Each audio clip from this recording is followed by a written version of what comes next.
Hi guys! Welcome back again to my YouTube channel!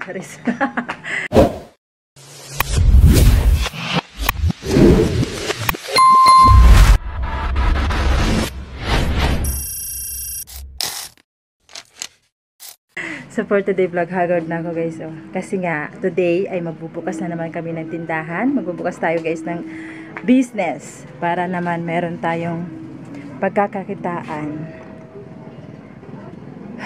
So ayan guys, kanina pa ako dito.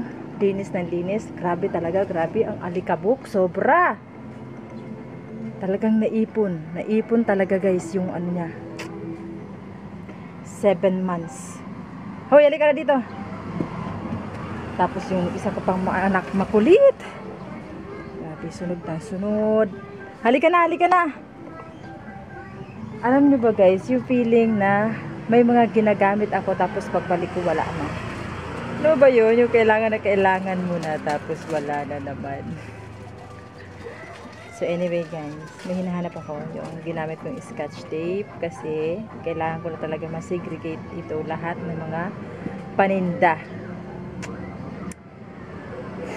Iikot ko kayo guys, oh. Ayan ang aking mga paninda, mga dry goods lang.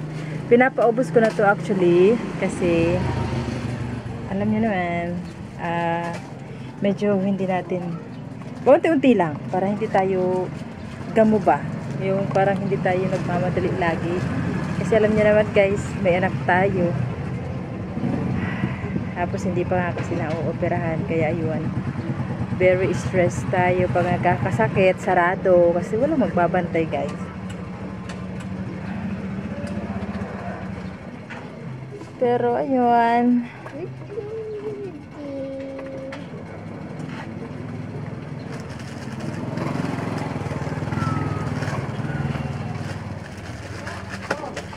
oh, halika na, halika na. Huwag mo na ubos niyan lahat ha. Halika na, dalhin mo na yan doon, dali na. Ay, naku, nagagat. Halika na dyan.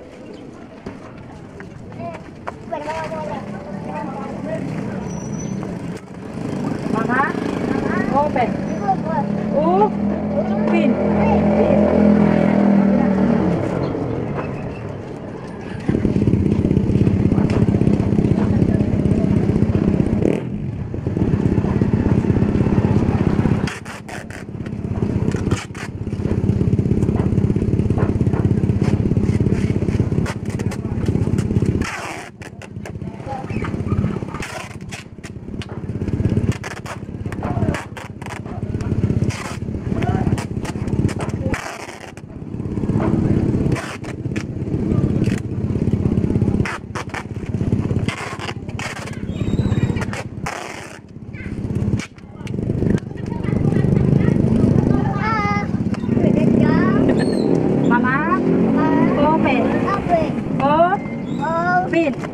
Very good. Nap na ha, papaluin ko na. O, alis na dyan. Ano sabi na gulo? Alis na dyan.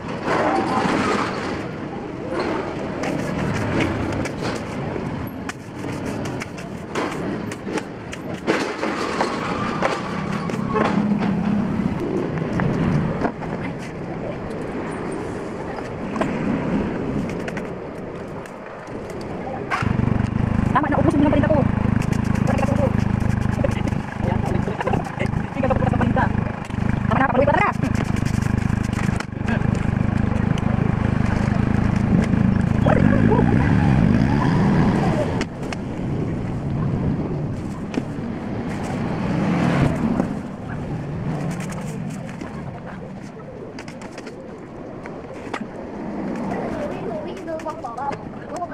Ay.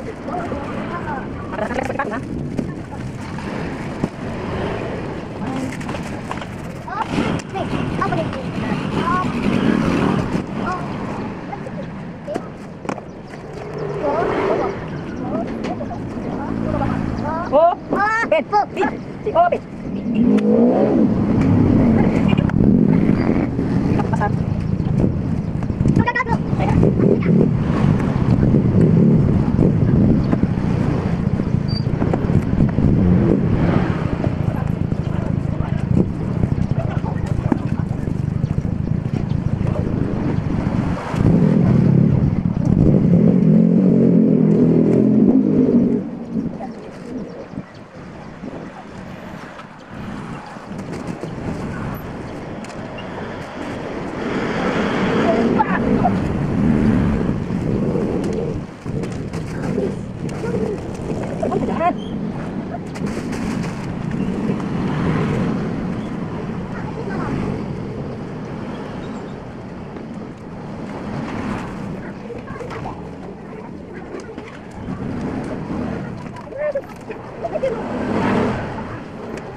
Tama naman ba yung bibig? Upos!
Hi guys, natapos din ako sa paglilinis ko dito sa tindahan. Grabe, grabe guys. Woo! Ata. Saga pa. So, ayun guys. May nakapansin sa akin. At ayun na nga. Tapos tapos na ako maglinis, na-organize ko na lahat, pero meron pa dito sa loob, pero ipapabaya ko na yun sa aking tindera. Yung bagong tindera, ipapabaya ko na sa kanya paglinis dito. Wala naman na siya, papagpagan niya lang kasi ang daming alikabok na nakatikit. So, ano niya, brush niya yun. Mga tsinelas, yung iba talaga, pag dikit na yung mga dumi sa tsinelas ay papalabang ko sa kanya. Grabe guys, nagpalit ako ng damit kasi talagang kanina may customer may bumili. At ano siya, tawa siya ng tawa sa akin kasi may bigote daw ako, may mga ganito daw ako dito, mga kung ano-ano mga, alikabok nga guys. So, pero, ayun, okay lang naman. Kasi talaga naglinis. Tapos, sinabayan pa ako ng isa kong anak. Oh, grabe, namumula yung ano ko. Namumula yung, kakapunas ko to guys kanina. Sinabayan pa ako ng isang anak ko. Takbo na takbo dito sa labas. Natatakot ako kasi baka masagasaan. Nakakatakot. Kaya sabi ko talaga, kailangan ko talaga ng isang tendera. Kasi, hindi talaga kaya pagsusuluhin ko to. Hindi talaga kaya. So, ayun lang. Yun lang guys, ang aking vlog for today. Magbubukas na naman tayo, magbubusiness tayo para naman meron tayong income araw-araw ba. Yung alam mo ba, yung income ko dito guys ay nakakasalpo na sa buhay namin. Kasi nga, pambili na ng ulam, pangbili ng bigas, pambili ng shampoo, pambili ng mga kung ano-ano, oh, di ba? Kaya mas maganda rin talaga, pero ang hirap talaga mag-business. Sabihin ko sa inyo guys, sabihin ko sa inyo talaga, ang hirap. Lalo na kung nakikita ka na umaangat, ay, ang bigat sa pakiramdam din guys na parang hinihila ka rin pababa. Pero, alam mo pag ganyan guys, kung halimbawa, dapat malakas ang loob mo. At, syempre, lakas ng loob, tapos, sarili mo dapat ang puhunan mo. Para kahit anong pagod mo, kahit na marami ka dyan binabayaran, syempre meron mga tax tayo, makakaangat ka. Kasi nga, kailangan mo rin talaga ng sariling puhunan. Huwag kang umasa sa, pwede ka naman magutang, pero yung mga palalay lang ba, huwag mong karirin talaga yung pag-uutang mo na talaga nakaasa ka sa pag-utang. Huwag mo yun. Kung puro utang, huminto ka na lang kasi wala talagang mangyayari sa buhay mo. Sa totoo lang guys, kasi yung 20%, grabe yun. Sa bangko naman 3%, parang hindi naman totoo yun kasi ako nag-try na rin ako mag-utang sa bangko, parang hindi rin 3%, hindi rin 2% yan. So anyway, hanggang dito na lang aking vlog guys. Baka bukas makapag-vlog na rin tayo ulit at mag-daily vlog muna tayo kasi more on business na. Kasi nga guys, hanggang December na ako ngayon. Mag-iipon talaga ako ngayon ng pera guys kasi nga may kailangan kaming paoperahan. Hindi na natutuloy-tuloy kasi nga wala kami talagang pera. So anyway guys, hanggang dito lang aking vlog. Bye!